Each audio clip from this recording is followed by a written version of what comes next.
Integridad y Sabiduría se complace en presentar desde la Conferencia Por Su Causa 2022. Pelea la buena batalla. Plenaria Pastoreando en Días Oscuros. Junto al pastor Sugel Michelén. Sean todos bienvenidos.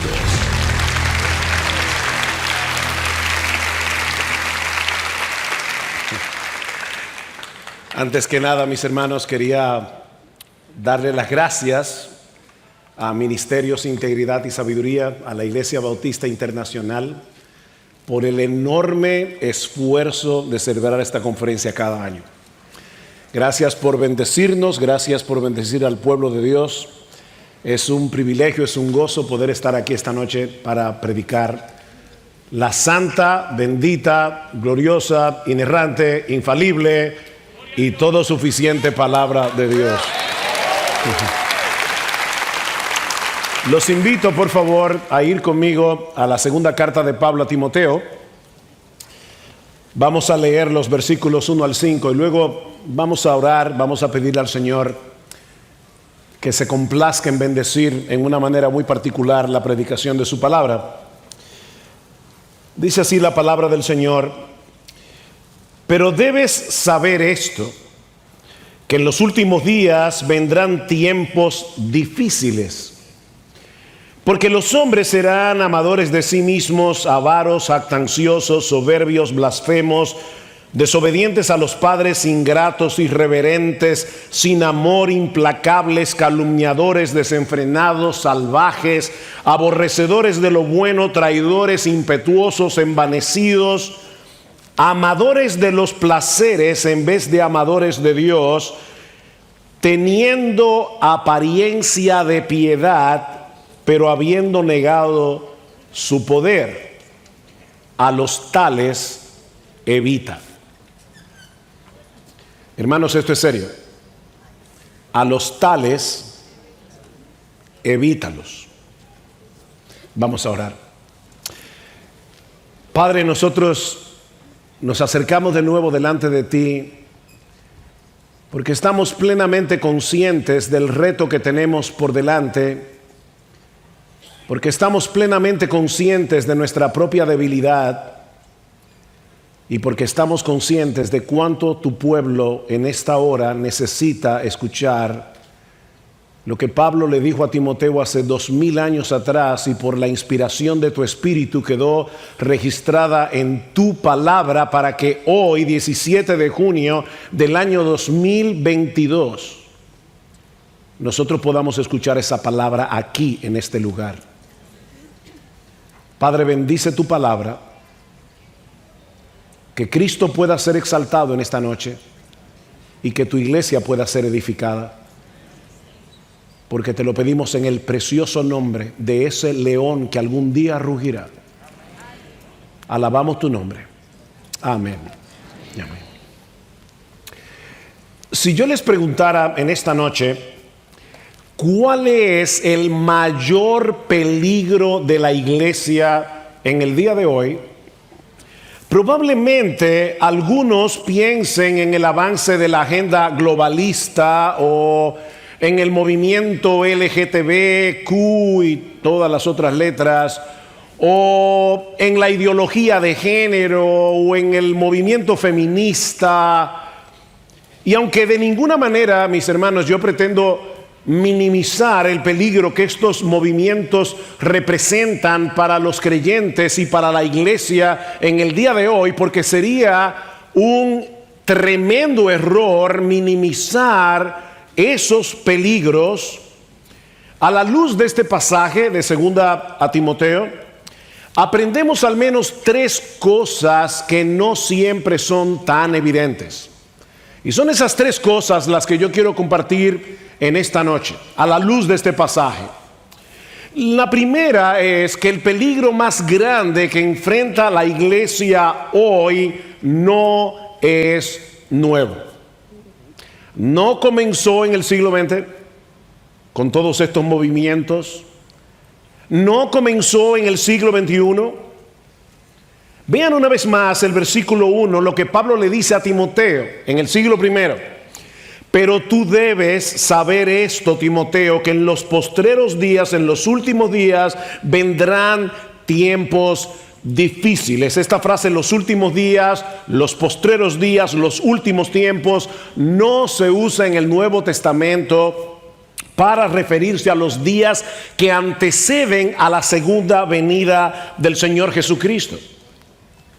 Esta frase más bien apunta hacia esa última etapa en la historia de la redención que comenzó en el día de Pentecostés, hace más de 2000 años. Ese es el argumento de Pedro al tratar de explicar los eventos milagrosos que habían sucedido en ese día, cuando vino el derramamiento del Espíritu de Dios, cuando nació la iglesia. Pedro les dice: mas esto que ustedes están viendo, esto que está sucediendo, es lo dicho por el profeta Joel. Y en los postreros días, dice Dios, derramaré mi espíritu sobre toda carne. Esta profecía se está cumpliendo aquí y ahora, les dice Pedro, delante de sus ojos. Este evento sobrenatural del derramamiento del espíritu inaugura, por decirlo así, esta última etapa de la historia redentora a la que Joel se refiere como los postreros días. En primera de Juan, capítulo 2, versículo 18, Juan advierte a sus lectores: hijitos, ya es el último tiempo. Ese periodo comenzó en el siglo I. Eso obviamente no elimina la realidad de que a medida que nos vamos acercando hacia la segunda venida del Señor Jesucristo, la maldad va aumentando en el mundo. De hecho, en este mismo pasaje, en 2 Timoteo capítulo 3, versículo 13, Pablo dice que los malos hombres irán de mal en peor, engañando y siendo engañados. Nosotros no estamos negando esa realidad, pero mis hermanos, Timoteo ya se encontraba inmerso en ese tiempo. Y es por eso que Pablo le dice: Timoteo, tú debes saber esto. Esto es algo que tú no puedes darte el lujo de ignorar. Y mis hermanos, nosotros tampoco. Que en los postreros días vendrán tiempos difíciles, vendrán tiempos peligrosos. Esta es la misma palabra que se usa en Mateo capítulo 8, versículo 28, para referirse a los endemoniados gadarenos. Y se dice de ellos que eran feroces, ahí está la palabra, eran feroces en gran manera. ¿Y cuál es la naturaleza del peligro que tanto Timoteo como nosotros tenemos que enfrentar en esta batalla? Pablo responde en el versículo 2, porque los hombres, el problema son hombres, no es la pandemia. No es la agenda globalista, por más que eso sea terrible.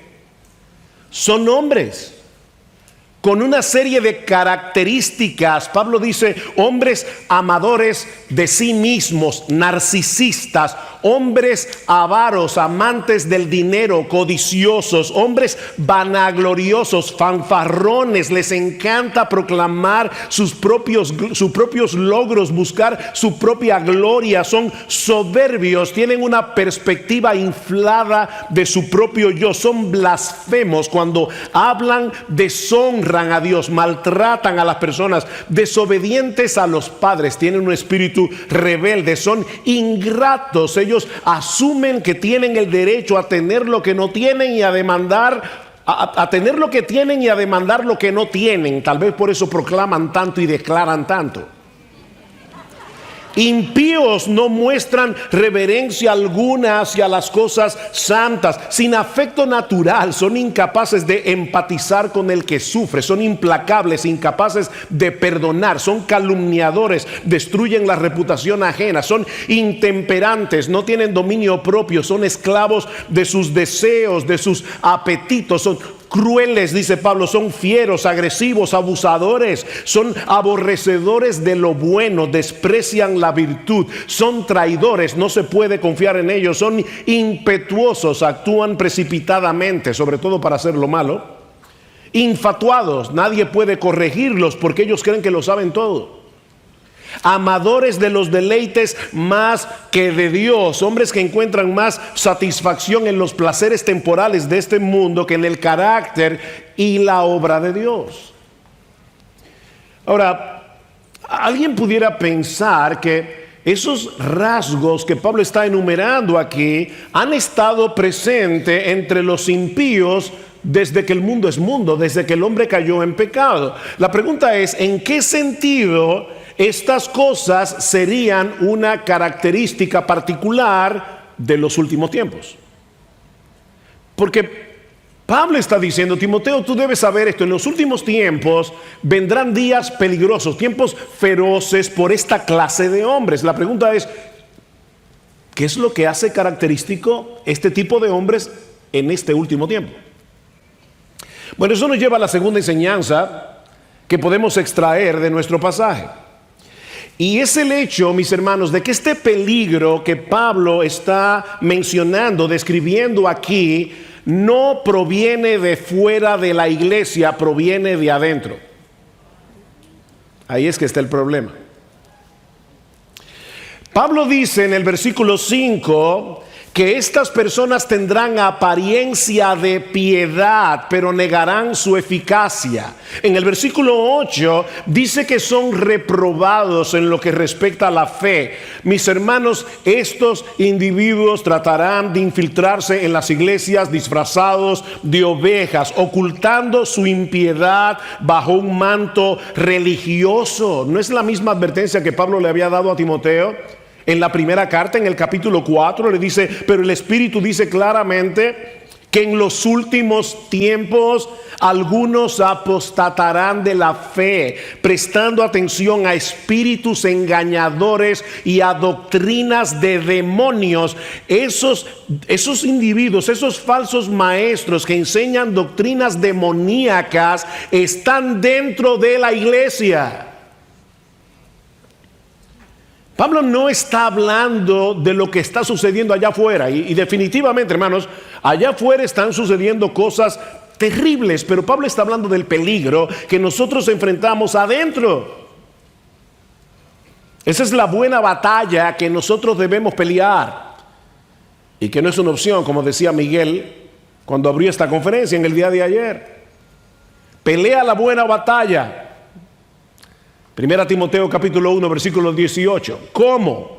Guardando la fe y una buena conciencia que algunos han rechazado y naufragaron en lo que toca a la fe. Lo que Pablo está diciendo aquí, esta es una batalla por la pureza doctrinal y por la santidad. La palabra la fe no se refiere a nuestra confianza en Dios, se refiere al conjunto de doctrinas que conforman nuestra fe. Y Pablo está diciendo, para poder pelear esta buena batalla tenemos que guardar la fe y tenemos que tener una buena conciencia. Si no somos coherentes con la fe que profesamos creer, terminaremos torciendo la doctrina para que encaje con el estilo de vida que yo quiero vivir. Esa es la psicología de la apostasía, cuando la palabra de Dios te reprende y tú no quieres sujetar tu vida a la palabra de Dios, tú no quieres sujetar tu carácter a la palabra de Dios, vas a terminar torciendo la Biblia para que encaje contigo. Dice que naufragaron en cuanto a la fe. Mis hermanos, yo sé que esta advertencia puede sonar extraña y sobre todo en un púlpito como este, pero déjenme decirles algo, la buena doctrina no es suficiente. La buena doctrina no es suficiente para librar esta batalla si no existe una coherencia entre lo que nosotros creemos y lo que practicamos. Tarde o temprano terminaremos torciendo lo que creemos. En Hechos 20:28, Pablo advierte a los pastores de Éfeso que debían tener cuidado de sí mismos y de todo el rebaño en que el Espíritu Santo os ha puesto por obispos para apacentar la iglesia del Señor, la cual Él ganó por su propia sangre. Sí, debemos pastorear las ovejas, pero mis hermanos, lo que Pablo dice aquí es que en primer lugar, antes que todo, nosotros los pastores debemos tener cuidado de nosotros mismos. ¿Y saben por qué? Versículo 29 de Hechos 20. porque yo sé que después de mi partida entrarán en medio de vosotros lobos rapaces que no perdonarán al rebaño, y de vosotros mismos se levantarán hombres que hablen cosas perversas para arrastrar tras sí a los discípulos. Wow, de entre vosotros mismos. Lobos disfrazados de oveja entrarán en medio del rebaño, y si no somos vigilantes, si no tenemos discernimiento, llegarán al liderazgo de la iglesia. Estos hombres perversos se levantarán de dentro de vosotros, dice Pablo, y eso es lo que hace particularmente peligroso, eso es lo que hace particularmente feroz este tiempo, estos postreros tiempos. Algo interesante en esta lista de adjetivos, en los versículos 2 al 5, es que en el original comienzan con dos palabras que poseen el mismo prefijo griego, philos, amadores de sí mismos y amadores del dinero. ¿Ven? Y la lista concluye con el mismo prefijo, amadores de los deleites en vez de ser amadores de Dios. En otras palabras, el problema de esta gente es que aman lo que no deben amar y aborrecen lo que no deben aborrecer. Ellos no pueden cambiar porque no quieren cambiar, porque ellos aman lo que aman y odian lo que odian. Parece profundo, ¿verdad? Ellos aman lo que aman y odian lo que odian. Ellos están dentro de las iglesias, pero sus afectos están extraviados, porque no han pasado por un proceso de regeneración. La pregunta es, ¿hay algo que nosotros como pastores podamos hacer para proteger a la iglesia de estos hombres? ¿O hay algún recurso con el que nosotros contamos que sea capaz de cambiar radicalmente el curso de los afectos de estos hombres para que ellos amen a Dios y aborrezcan al pecado? ¿Existe algún programa, alguna charla motivacional o terapéutica que sea capaz de cambiar el curso de la vida de estas personas? Por supuesto que no.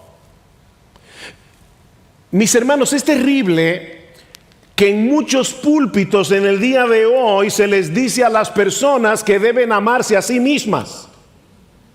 Se les predica a las personas que deben tratar de elevar su autoestima, cuando el problema de esta gente es que se estima demasiado. Son amadores de sí mismos. Es precisamente su amor propio lo que hace imposible que esta gente ame a Dios y su gloria. No pueden hacerlo. ¿Cómo podemos pelear esta batalla? De una manera apropiada y con las armas apropiadas. Bueno, eso nos lleva a la tercera enseñanza de nuestro pasaje. Y es que los recursos con los que nosotros contamos para pelear bien son los mismos que la iglesia ha tenido a lo largo de toda su historia. ¿Y cuáles son? Hombres de Dios, llamados y cualificados por Él, que prediquen y ejemplifiquen fielmente la palabra de Dios. De ahí el contraste que Pablo hace entre Timoteo y estos falsos maestros. Vean el versículo 10. Pero tú, versículo 14. Sin embargo, tú, capítulo 4, versículo 5. Pero tú, 3, pero tú, en el pasaje. O sea, Pablo está describiendo a estos hombres y dice, pero tú, Timoteo, tú perteneces a otra categoría. Tú perteneces a otro grupo. Hay dos cosas que distinguen a los siervos de Dios de los falsos maestros. Dos cosas primordiales: su carácter y su enseñanza. Vean el versículo 10. Pero tú, Timoteo, Has seguido mi enseñanza, mi conducta, propósito, fe, paciencia, amor, perseverancia, mis persecuciones, mis sufrimientos. Por lo poco que nosotros sabemos de Timoteo en las Escrituras, no parece que podríamos describirlo como un hombre que llamaba la atención por ser un líder carismático. Timoteo era un joven enfermizo, aparentemente algo tímido.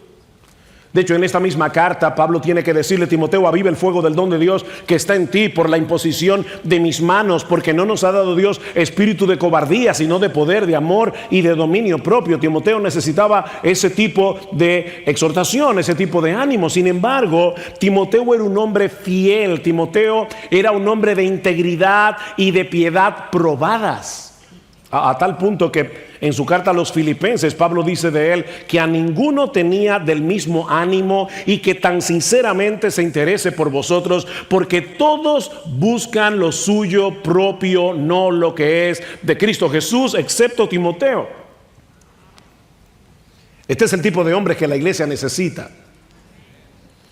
Hombres que sin ser perfectos poseen el perfil de 1 Timoteo 3 y Tito 1. Si alguno anhela el obispado, buena obra desea, pero es necesario. Ahí está la misma palabra que el Señor Jesucristo usó cuando le dijo a Nicodemo en el capítulo 3 del Evangelio de Juan: Nicodemo, te es necesario nacer de nuevo para entrar en el reino de Dios. No se puede entrar en el reino de Dios sin haber nacido de nuevo. No se debe entrar en el ministerio sin tener las características de 1 Timoteo 3.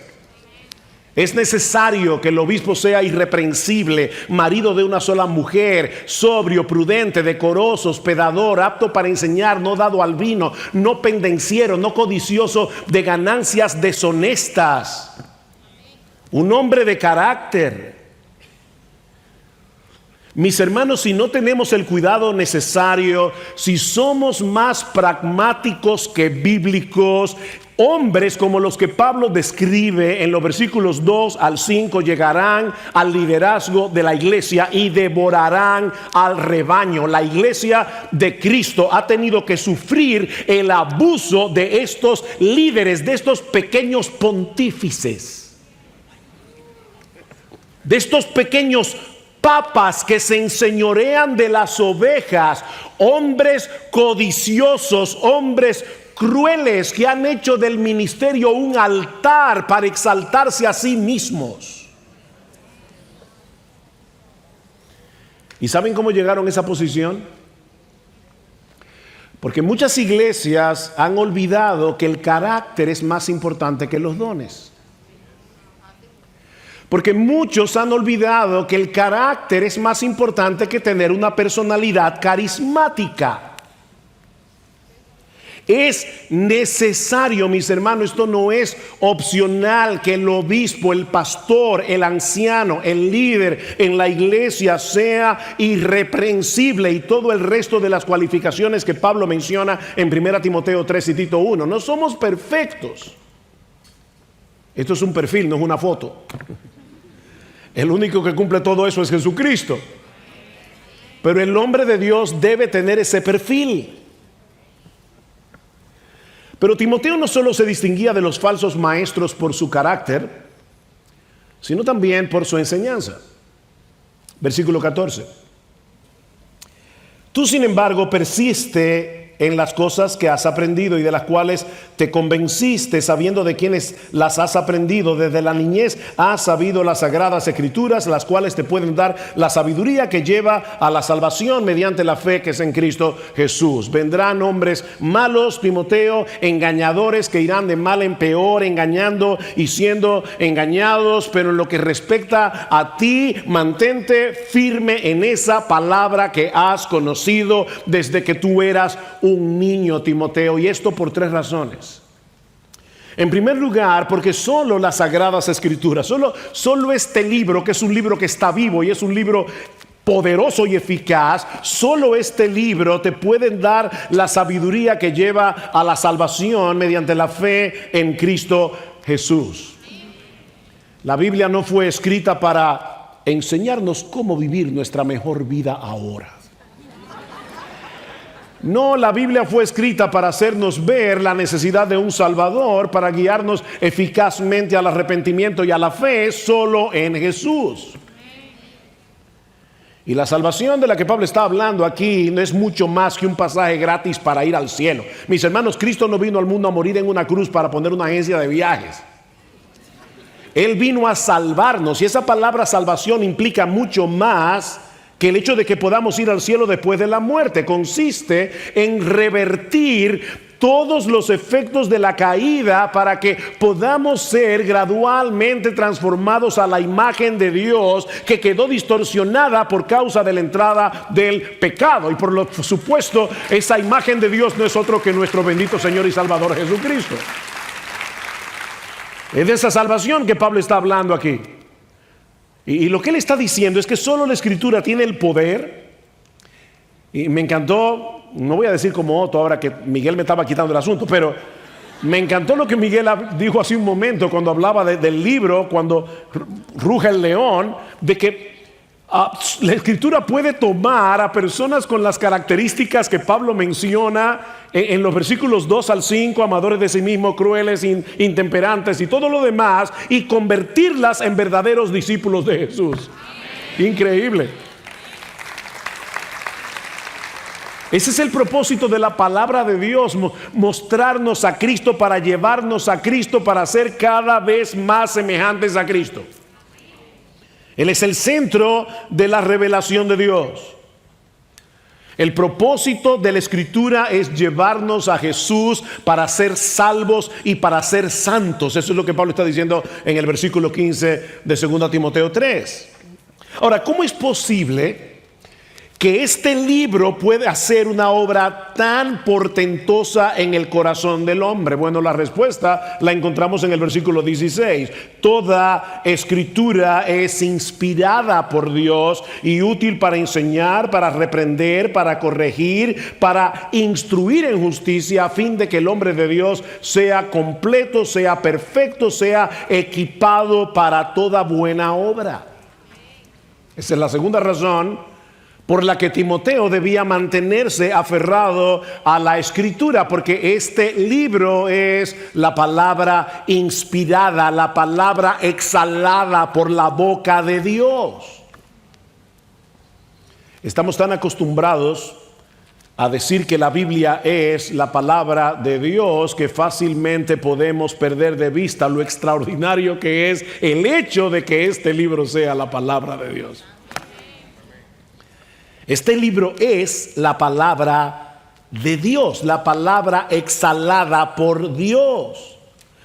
Pero Timoteo era judío y él sabía que todo lo que Dios ha hecho desde el principio de la creación, lo ha hecho a través de ¿qué, mis hermanos? Lo ha hecho a través de su palabra. Dios se hace presente a través de su palabra, Dios actúa a través de su palabra. Él dijo en Génesis capítulo 1 versículo 3, sea la luz, y la luz fue hecha. Así de simple, nuestro Dios es capaz de traer a la existencia cosas que antes no existían, únicamente por el poder de su palabra. Su palabra. Su palabra es viva, su palabra es eficaz. Mis amados hermanos, dejar de lado este libro para tratar de llevar a cabo el ministerio con técnicas humanas es como sustituir una bomba nuclear por un tirapiedras. Pero Pablo añade algo más. Él dice que toda la Escritura es inspirada y útil a fin de que el hombre de Dios, el ministro del Evangelio, sea perfecto, equipado para toda buena obra.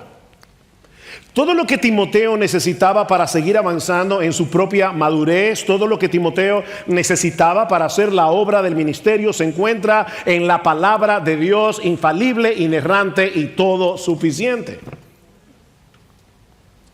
A la luz de lo que la Biblia es, a la luz de lo que la Biblia produce, ¿qué debemos hacer nosotros de modo que podamos pastorear eficazmente en estos días oscuros? Capítulo 4.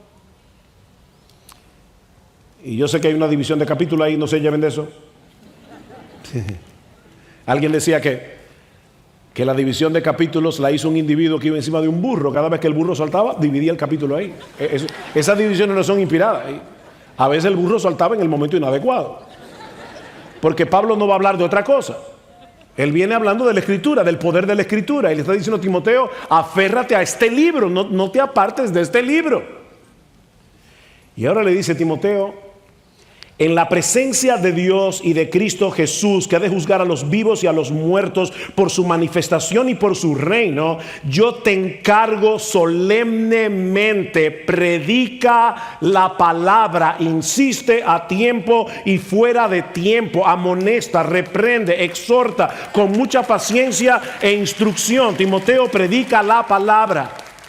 Y el verbo que Pablo está usando aquí, que se traduce como predicar, está en modo imperativo, lo que indica, pastores, hermanos, que esto no es una opción entre otras. Esto no es una sugerencia. Es que, bueno, Timoteo, mira, si a ti te gusta cantar, y de paso, déjame decirle, a mí me encanta cantar. Pero si a ti te gusta cantar, también está la opción de que te pases hora y media cantando y prediques 5 minutos. No, esa opción no existe. No, esa opción no existe. Mis hermanos, en el culto público donde la iglesia se congrega para adorarles, 1000 veces más importante lo que Dios tiene que decirnos por medio de su palabra que lo que nosotros tenemos que decirle a Él. La predicación de la palabra debe ocupar el lugar central cuando el pueblo de Dios se congrega para adorarle. Dios nos manda a proclamar su palabra como un heraldo, que es el término que se usa aquí. En la antigüedad, cuando los emperadores querían dar a conocer algo, no hacían una rueda de prensa. Ellos contrataban a un heraldo, a un individuo con buena voz, que iba anunciando por todos los pueblos, por todo el reino, iba anunciando ya sea la victoria de un rey, o las políticas de su gobierno, o la llegada del emperador. Eso era básicamente lo que hacía un heraldo. Bueno, mis hermanos, eso es precisamente lo que nosotros estamos llamados a hacer como ministros del Evangelio. Nosotros debemos predicar fielmente la palabra para dar a conocer la victoria de nuestro Rey Jesús, para proclamar la política de su gobierno y para decir que Él vuelve pronto. Somos sus heraldos. Los tiempos son peligrosos. Los creyentes van a ser perseguidos por causa de su fe, los engañadores irán de mal en peor, pero tú, Timoteo, predica la palabra a tiempo y fuera de tiempo, es decir, cuando sea factible hacerlo y cuando no lo sea.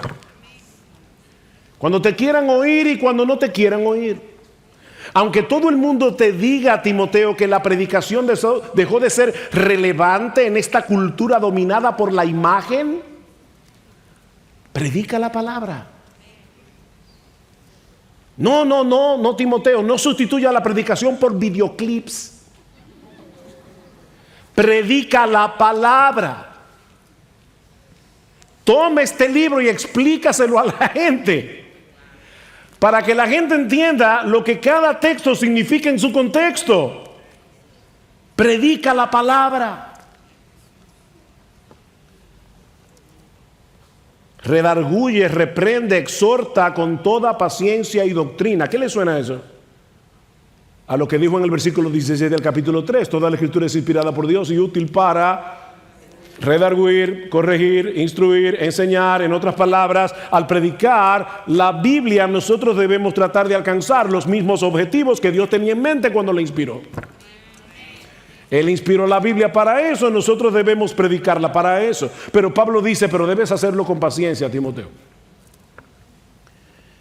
Primero, porque los cambios no se producen de la noche a la mañana. A nosotros nos encantaría, ¿verdad?, que los pastores que predicamos del chisme y nunca más la iglesia tiene ese problema. Predicamos de lo que un hombre debe hacer como esposo y están todos los esposos poniéndolo en práctica. Con una sola prédica. Ahora levántate de ese sueño. Eso no funciona así. Eso no funciona así. Le dice Timoteo, predica con paciencia, porque los cambios no se producen de la noche a la mañana. Es un ministerio de domingo tras domingo, tras domingo, tras domingo.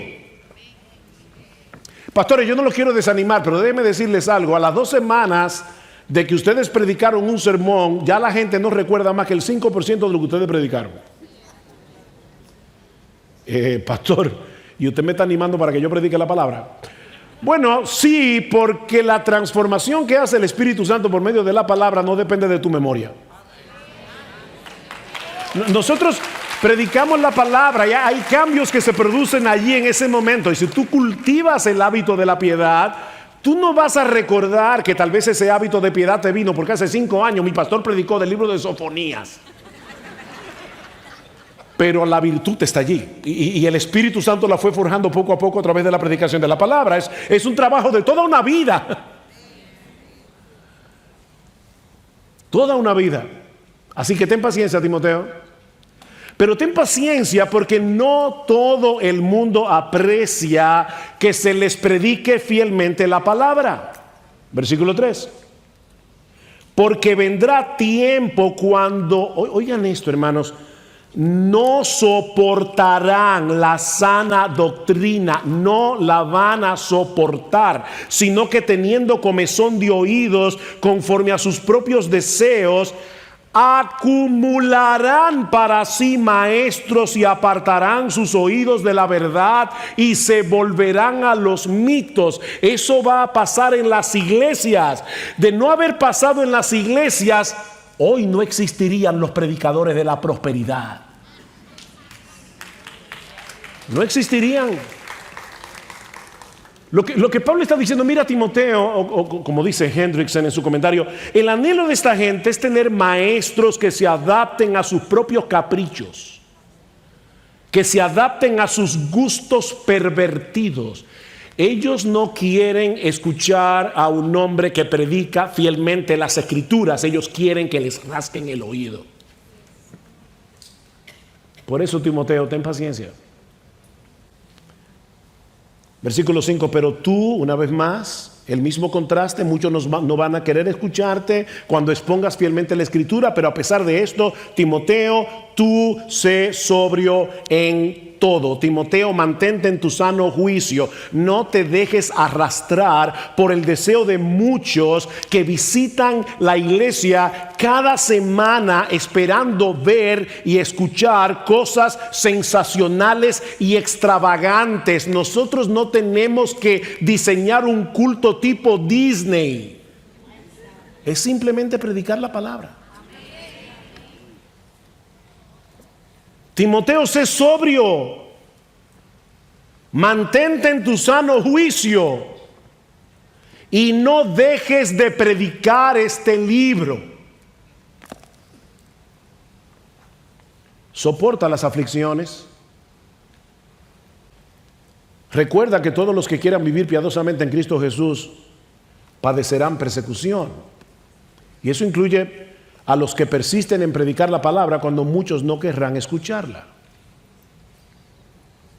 Haz obra de evangelista, Timoteo, en la iglesia y fuera de ella. Comparte el evangelio con los perdidos. Cumple tu ministerio como, entre otras cosas, procurando con diligencia presentarte delante de Dios como un obrero aprobado que no tiene de qué avergonzarse, que traza bien la palabra de verdad.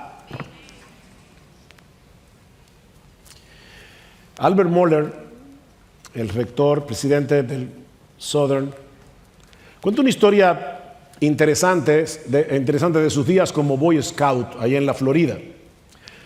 Él dice que tanto él como sus amigos estaban fascinados con las serpientes, por lo que necesitaron aprender a distinguir una serpiente venenosa de una que no lo era.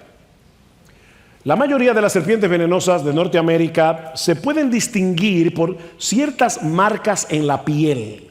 Pero hay una particular que puede ser muy engañosa, es la serpiente de coral. Esta serpiente posee diversas franjas rojas, amarillas y negras y es sumamente venenosa. El problema es que esta serpiente es casi idéntica a la serpiente rey escarlata, que es completamente inofensiva. Lo único que distingue a una serpiente de la otra es el orden de los anillos, de los colores. Para ayudar a los muchachos a distinguir una serpiente de la otra, alguien compuso un poema. El poema dice así en inglés: Red on black, safe for Jack. Red on yellow, kill a fellow. En español sería algo como esto: el rojo tocando el negro es seguro para Jack, el rojo tocando el amarillo te mata con seguridad. Dice Moller que un día, cuando él tenía como 13 años, se encontró con una serpiente multicolor con anillos rojos y negros, y se acordó del poema: el rojo tocando el negro es seguro para Jack. Pero cuando estaba a punto de agarrar la serpiente, se preguntó: ¿y hasta dónde yo puedo confiar en un poema infantil? Y decidió dejar la serpiente tranquila. Déjame hacerte una pregunta, y ahora esto es serio. ¿Cuánto podemos confiar en la Biblia como para guiar por ella nuestra vida y la de las ovejas que Dios ha puesto a nuestro cuidado? Si tú eres miembro de una iglesia, me imagino que aquí habrá muchos pastores, pero hay muchos miembros, ¿cuánto confiamos en la Biblia como para querer estar bajo un ministerio donde un hombre de Dios que se parezca cada vez más a Jesús nos predique fielmente esta palabra? ¿Cuántos hay aquí que deben decir: yo no quiero otra cosa? Yo quiero un hombre de Dios que me predique la Biblia, aunque no sea famoso y aunque no sea popular, que me predique la Biblia. Mira, mi hermano, busca un ministerio que tome muy en serio esta palabra de Pablo en 2 Corintios 4:5, porque no nos predicamos a nosotros mismos, sino a Jesucristo como Señor, y a nosotros como vuestros siervos por amor de Jesús. Es típico de los falsos maestros predicarse a sí mismos. El hombre de Dios predica a Cristo y guía a los oyentes a Él, no a sí mismo. ¿Y sabes por qué? ¿Por qué el hombre de Dios predica la palabra? Para que Cristo sea exaltado por medio de la palabra, porque Él es el centro de este libro. Dice Pablo: porque Dios, que mandó que de las tinieblas resplandeciese la luz, es el que resplandeció en nuestros corazones para iluminación del conocimiento de la gloria de Dios en la faz de Jesucristo. Mis hermanos, mientras predicamos a Jesucristo a través del evangelio, a través de la palabra, el mismo Dios que en el principio dijo: sea la luz, viene al corazón del pecador, de pecadores que están muertos en sus delitos y pecados, completamente ciegos a la hermosura de Jesús, y les dice: sea la luz. Y entonces en ese momento ese pecador comienza a contemplar extasiado la gloria de Dios en la faz de Jesucristo. Eso es impresionante. Predica la palabra, porque la predicación, mis hermanos, es mucho más que la exposición de un pasaje bíblico. Nosotros, los predicadores, no somos comentarios bíblicos ambulantes. No, la predicación es el instrumento primordial escogido por Dios para llevar a cabo su obra en el mundo, al hacer oír públicamente su voz a través de la voz de seres humanos. ¿Tú oíste eso? Dios toma hombres comunes y corrientes. De hecho, dice la Escritura que a los necios del mundo escogió Dios, ¿no? Él estaba buscando necios y nos encontró a Miguel, a mí, a José, a necios que vengan aquí a predicar la palabra. Porque Él quiere... Esto es un tesoro que está en vasos de barro para que la excelencia del poder sea de Dios y no nuestra. Es en vasos de barro, pero es la excelencia del evangelio. Mis hermanos, a Dios le agradó, dice Pablo, primero a los Corintios, salvar a los creyentes por la locura de la predicación, porque los judíos piden señales. Oh, qué raro. Lo mismo que quiere la gente hoy, ir a un culto de un individuo que da un testimonio de que fue al cielo, fue al infierno, volvió. Tienen, yo no sé, una agencia de viaje increíble. Eso es lo que la gente quiere oír. Dice, piden señales. Los griegos buscan sabiduría. Ellos quieren oratoria, quieren un individuo que hable muy bien, que la gente diga, wow, no entendí nada, pero el tipo es inteligente. Pablo dice, yo no voy a caer en esa trampa. Los griegos quieren señales, los judíos quieren señales, los griegos quieren sabiduría, pero nosotros, aunque no les guste ni a los judíos ni a los griegos, predicamos a Cristo crucificado. Para los judíos, ciertamente tropezadero; para los gentiles, locura; mas para los llamados, así judíos como griegos, Cristo, poder de Dios y sabiduría de Dios.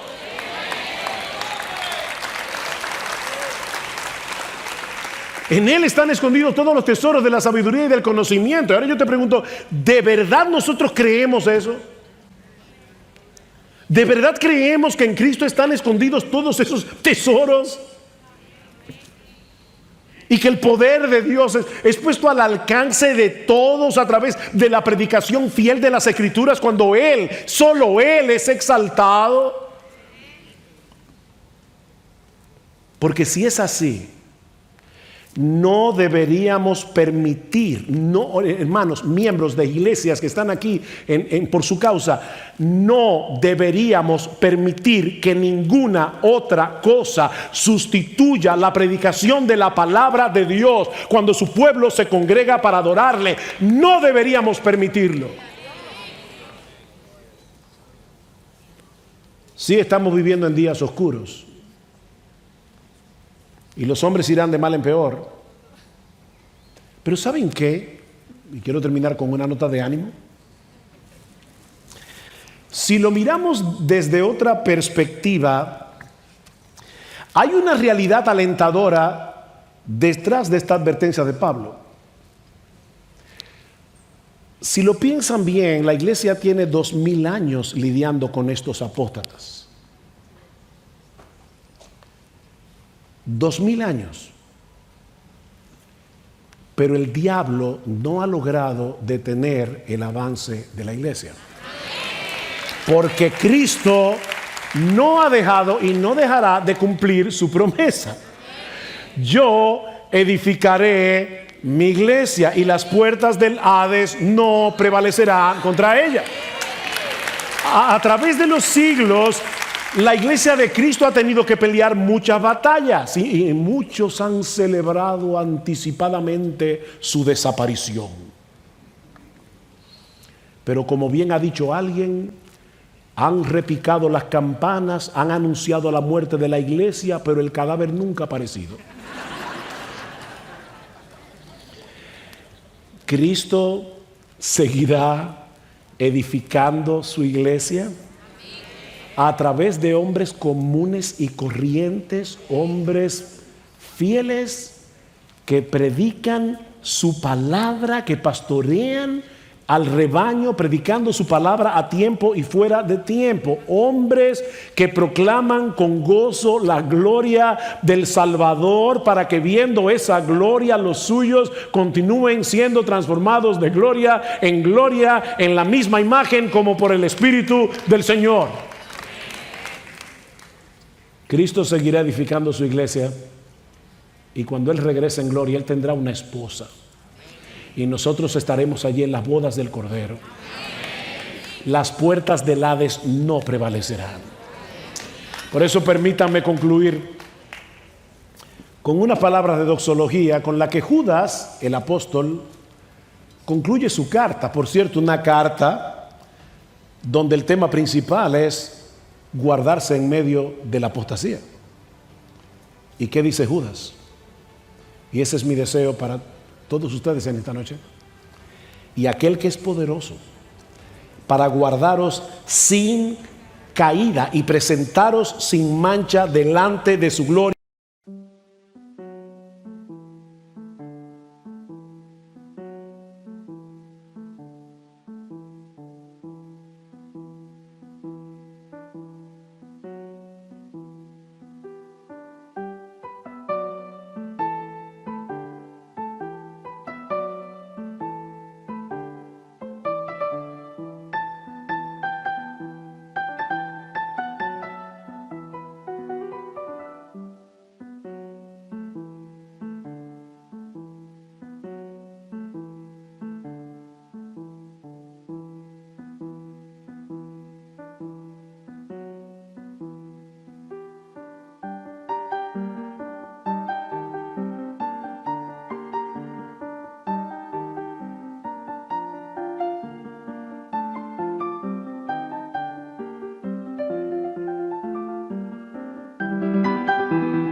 con gran alegría al único y sabio Dios, nuestro Salvador, sea gloria y majestad, imperio y potencia, ahora y por todos los siglos.